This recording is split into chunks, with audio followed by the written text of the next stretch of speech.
সবাই রাজি? সুদের সাথে ইসলামের কোন সম্পর্ক? জোরে বলেন, সম্পর্ক। সুদ আছে যেখানে মুমিন যাবে না। সুদ হচ্ছে পুঁজিবাদী অর্থনীতির হাতিয়ার।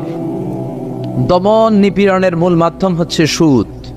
এই সুদের কারণে যারা ধনী এরা শুধু ধনী হতে থাকে, আর যারা গরিব শুধু গরিবই হতে থাকে।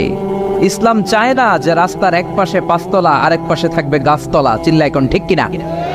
ইসলাম চায় কায়লা ইয়াকুনা দুলাতান বাইনাল আগনিয়াই মিনকুম, সম্পদ যাতে ধনীদের হাতে কুক্ষিগত হয়ে না থাকে, সম্পদের তারল্য যাতে সবার হাতে পৌঁছে যায়। এজন্য ইসলাম সুদকে করেছে হারাম আর ব্যবসাকে করেছে হালাল। চিল্লায় পড়েন আল্লাহু আকবার। এজন্য রব্বুল আলামিন বলেন, ওয়া আহাল্লাল্লাহুল বাইআ ওয়া হারামার রিবা, আমি আল্লাহ তোমাদের জন্য সুদকে করলাম হারাম আর ব্যবসা